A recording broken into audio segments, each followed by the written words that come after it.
आज हम जानेंगे किस श्राप के कारण स्त्री समय से पहले विधवा होती है, कौन सी स्त्री के भाग्य में पुत्र नहीं होता, और मित्रों, आखिर किस श्राप के कारण कलयुग की स्त्रियां प्रेम नहीं करती हैं। आइए मित्रों, जानते हैं। मित्रों, माता लक्ष्मी भगवान विष्णु के पास बैठी थी और किसी गहरी सोच में डूबी हुई थी। यह देखकर भगवान विष्णु ने पूछा, हे प्रिय, आप किस चिंता में डूबी हैं? माता लक्ष्मी बोली, प्रभु, मैंने पृथ्वी पर 3 सहेलियों को देखा। उनमें से 2 विधवा होकर दुखी जीवन बिता रही हैं, जबकि तीसरी स्त्री अपने पति के साथ सुखी जीवन जी रही है। मुझे यह बात समझ नहीं आई, इसलिए मेरे मन में 3 सवाल उठे हैं। मैं चाहती हूं कि आप इन सवालों के जवाब देकर मेरी जिज्ञासा शांत करें। मित्रों, माता लक्ष्मी की यह बात सुनकर भगवान विष्णु बोले, हे लक्ष्मी, आप अपने तीनों सवाल मुझसे कहें, मैं उन्हें समझकर आपके हर सवाल का उत्तर देने की पूरी कोशिश करूंगा। तब माता लक्ष्मी ने कहा, प्रभु, मेरा पहला सवाल है, ऐसी कौन सी चीज है जो एक पत्नी अपने पति को मांगने पर भी नहीं देती? दूसरा, कौन सी स्त्री जीवन में कभी सुख नहीं पाती? और तीसरी, कौन सी स्त्री समय से पहले विधवा हो जाती है? मित्रों, यह सुनकर भगवान विष्णु बोले, हे लक्ष्मी, जिन स्त्रियों की तुम बात कर रही हो, उनमें 2 दुखी विधवा हैं और एक अपने पति के साथ सुखी जीवन बिता रही है। तुम जानना चाहती हो ऐसा क्यों है? तो सुनो, मैं तुम्हें एक छोटी सी कथा सुनाता हूं।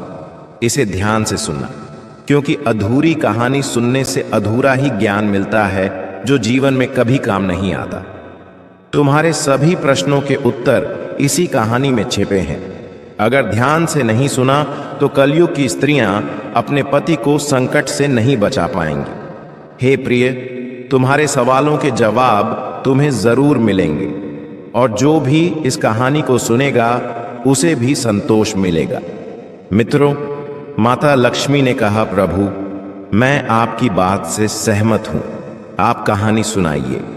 मैं पूरी लगन से सुनूंगी, और जब तक आप बोलेंगे मेरा ध्यान कहीं और नहीं जाएगा। तो चलिए मित्रों, कहानी को शुरू करते हैं। लेकिन उससे पहले, हे माता लक्ष्मी, जो भी दर्शक इस वीडियो को लाइक करें और चैनल को सब्सक्राइब करके कमेंट में जय माता लक्ष्मी लिखे, उन पर माता लक्ष्मी की कृपा बनी रहे। भगवान विष्णु बोले, लक्ष्मी, सबसे पहले मैं तुम्हें उस स्त्री की कहानी सुनाता हूं जो सुहागन रहकर सुखी जीवन बिता रही है। उस स्त्री के पति को राजा के दरबार में सबके सामने फांसी दी जानी थी, क्योंकि उसने एक व्यक्ति से शर्त लगाई थी, यदि उसकी पत्नी चरित्रहीन निकली तो वह फांसी पर चढ़ जाएगा। हालांकि राजा, रानी और गांव के लोग सभी यही मानते थे कि उसकी पत्नी एक सच्ची पतिव्रता है जो अपने पति का पूरा आदर करती है, और सबको भरोसा था कि उसका पति यह शर्त कभी नहीं हारेगा। अब शर्त के अनुसार 2 दिन में उसे फांसी दी जानी थी। जब राजा ने उससे पूछा कि अगर तुम्हारी कोई अंतिम इच्छा हो तो हमें बताओ, तो हम उसे पूरा करने की कोशिश करेंगे। तब वह व्यक्ति, जिसका नाम सोहन था, कहता है कि मैं अपनी पत्नी से आखिरी बार मिलना चाहता हूं। राजा ने उसे अनुमति दे दी और कहा कि तुम अपनी पत्नी से मिल सकते हो। इसके बाद सोहन घर गया और पत्नी से बोला कि तुमने मेरे साथ बहुत बड़ा धोखा किया है। मैंने तुम्हारे चरित्र पर भरोसा करके राज दरबार में एक आदमी से ऐसी शर्त लगाई थी कि अगर मेरी पत्नी सच्ची पतिव्रता ना निकली तो मुझे फांसी दी जाए, और अब 2 दिन में मुझे फांसी हो जाएगी। तुमने मेरे साथ विश्वास तोड़ा, यह ठीक नहीं किया। कुछ समय पहले की बात है।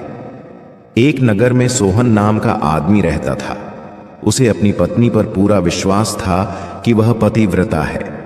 वह अपने दोस्तों में बार बार अपनी पत्नी की अच्छाई बताता था।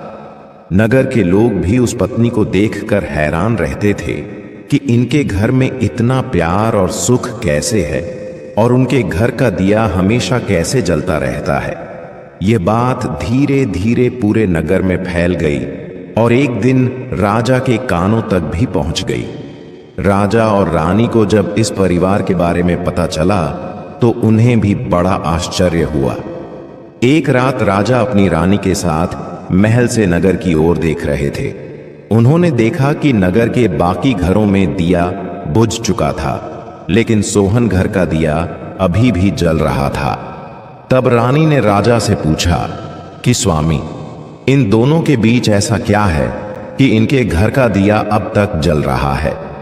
कुछ दिनों बाद राजा ने अपने सिपाहियों से कहा कि सोहन को राज दरबार में बुलाया जाए। जब सोहन दरबार में आया तो राजा ने उससे पूछा कि तुम्हारे घर का दिया हमेशा कैसे जलता रहता है? तुम हमेशा कहते हो कि तुम्हारी पत्नी पतिव्रता है। क्या तुम्हें पूरा भरोसा है कि तुम्हारी पत्नी सच में पतिव्रता है? राजा की बात सुनकर सोहन बोला, महाराज, मुझे अपनी पत्नी पर इतना भरोसा है जितना खुद पर भी नहीं। उससे भी ज्यादा मुझे विश्वास है कि वह सच्ची पतिव्रता है। तभी दरबार में एक व्यक्ति खड़ा हुआ और कहने लगा, अगर मैं तेरी पत्नी के पतिव्रता धर्म को तोड़ दूं तो तुझे क्या सजा मिलनी चाहिए? वह व्यक्ति स्त्रियों पर बिल्कुल विश्वास नहीं करता था, क्योंकि उसकी पत्नी उसे धोखा देती थी और दूसरे पुरुषों के साथ संबंध रखती थी। इसी वजह से वह व्यक्ति बहुत दुखी था और अब वह दरबार में अपनी पत्नी से अलग होने का फैसला करवाने आया था। उसका स्त्री जाति से पूरी तरह विश्वास उठ चुका था, इसलिए उसने सोहन शर्त लगाई कि वह साबित कर सकता है कि उसकी पत्नी सच्ची पतिव्रता नहीं है, वह बस तुम्हें धोखे में रख रही है। फिर सोहन कहता है कि अगर तुम मेरी पत्नी का पतिव्रता धर्म तोड़ देते हो तो महाराज आप मुझे फांसी दे देना, लेकिन अगर यह आदमी मेरी पत्नी का धर्म नहीं तोड़ पाया तो इसे क्या सजा मिलनी चाहिए? राजा ने कहा कि फिर इस आदमी को भी फांसी दी जाएगी। यह सुनकर वह व्यक्ति शर्त लाऊं जिससे तुम मान लो कि मैं तुम्हारी पत्नी का पतिव्रता धर्म तोड़ने में सफल रहा। तब सोहन, जब मेरी शादी हुई थी तब मुझे एक तलवार मिली थी जिसे मेरी पत्नी ने बड़े प्यार से संभाल कर रखा है। वह हमारे सुहाग की निशानी मानी जाती है। अगर तुम वह तलवार मेरे घर से लेकर आ जाओ तो मैं मान लूंगा कि मेरी पत्नी का धर्म टूट गया। शर्त तय हो जाने के बाद वह व्यक्ति नगर की ओर निकल पड़ता है और एक दूती से जाकर मिलता है। दोस्तों, वह दूती हमेशा लड़ाई झगड़े कराने और मुश्किल काम करने में माहिर थी, जिसे कोई और नहीं कर सकता था। उस व्यक्ति ने दूती को बुलाया और कहा कि एक आदमी से मेरी शर्त लगी है। फिर उसने सारा किस्सा उसे बता दिया और बोला कि जैसे भी हो तू मुझे उस औरत से मिलने में मदद कर, मैं तुझे जितना धन चाहिए दूंगा।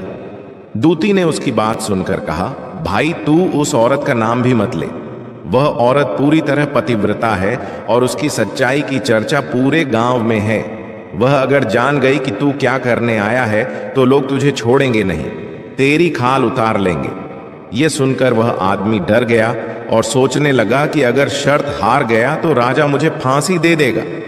फिर वह दूती से कहने लगा, अगर तू मेरा उससे मिलना नहीं करवा सकती तो एक काम कर दे, उसके घर जाकर वह तलवार चुरा कर ले आ, और अगर उसकी पत्नी के शरीर पर कोई खास निशान हो तो वह भी देखकर मुझे बता दे, मैं तुझे खूब इनाम दूंगा।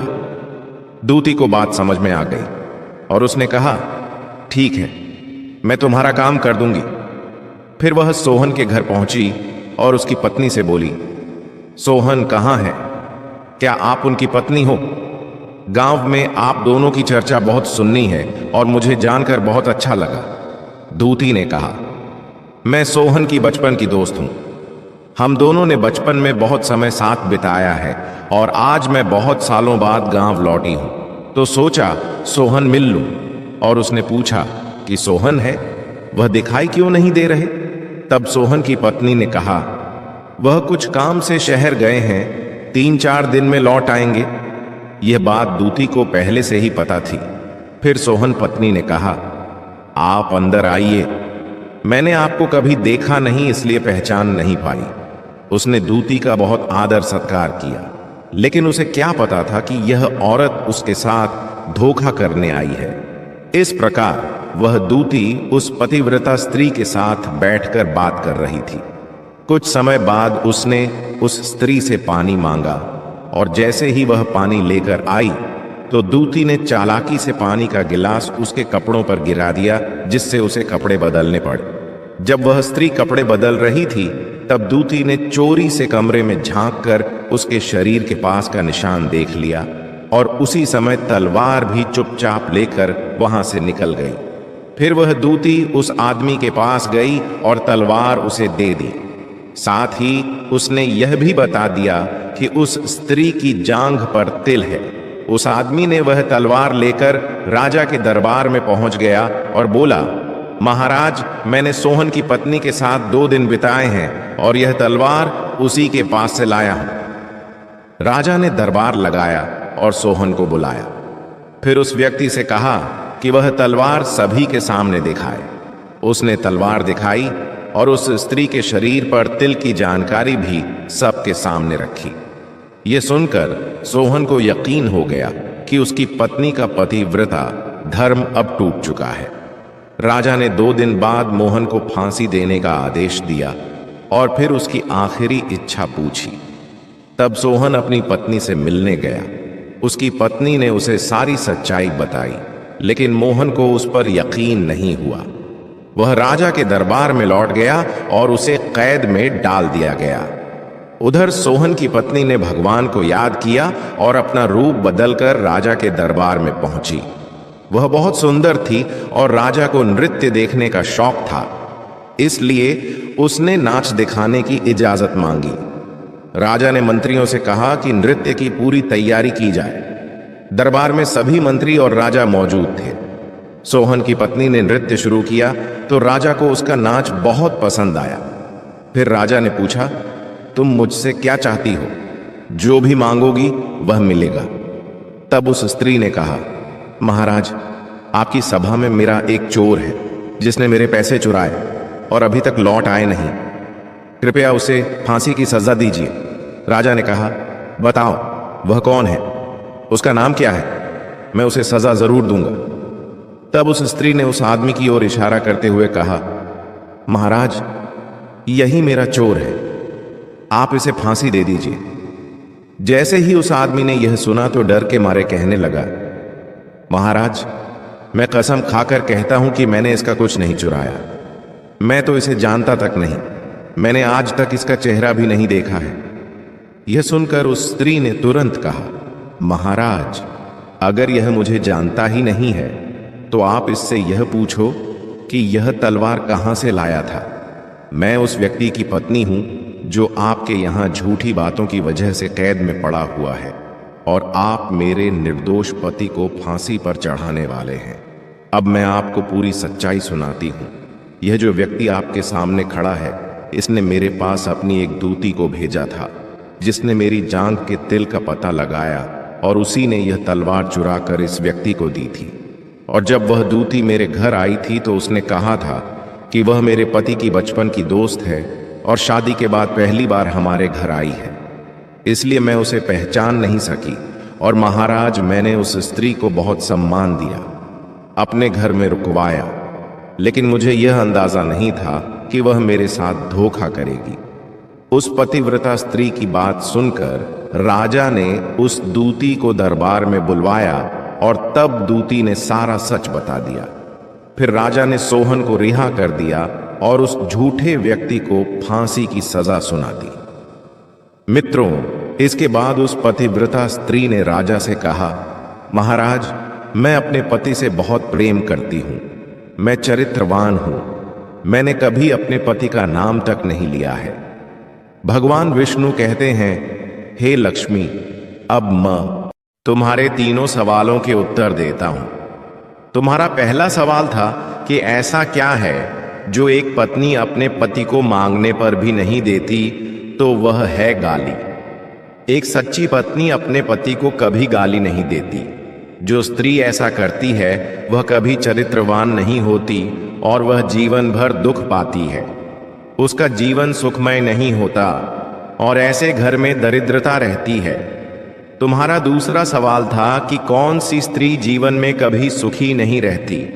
तो वह स्त्री जो बिना पति की अनुमति के किसी भी तीर्थ या उत्सव में जाती है। ऐसी स्त्री को जीवन में सुख नहीं मिलता, वह हमेशा दुखी रहती है और अपने पति का प्रेम भी खो बैठती है। अब तीसरा सवाल था कि कौन सी स्त्री समय से पहले विधवा हो जाती है। तो वह स्त्री जो बार बार अपने पति का नाम लेती है, क्योंकि ऐसा करने से पति की उम्र घटती है और वह समय से पहले ही मृत्यु को प्राप्त होता है। इसलिए जो स्त्री अपने पति का नाम नहीं लेती वही पतिव्रता मानी जाती है और उसका परिवार सुखी रहता है। बस यही कारण है कि जिन 3 सहेलियों की बात तुमने की थी उनमें से 2 विधवा हो चुकी थी, क्योंकि वे अपने पति का नाम लेती थीं, और एक सोहन की पत्नी थी जो पतिव्रता थी। उसने कभी अपने पति का नाम नहीं लिया और वह आज भी अपने सुखी जीवन में है। मित्रों, इस तरह माता लक्ष्मी भगवान विष्णु से संतुष्ट होकर कहती हैं कि सचमुच चरित्रवान स्त्री ही सच्चा सुख लेकर आती है। जहां ऐसी स्त्री होती है वहां लक्ष्मी स्वयं वास करती है और वह घर स्वर्ग बन जाता है। तो दोस्तों, अगर आपको यह कहानी पसंद आई हो तो कृपया आचार्य गोटामा चैनल को जरूर सब्सक्राइब करें, वीडियो को लाइक करें और कमेंट में जय श्री राम और जय हनुमान और मां लक्ष्मी अवश्य लिखें। इस वीडियो को अंत तक देखने के लिए धन्यवाद। जय मां लक्ष्मी।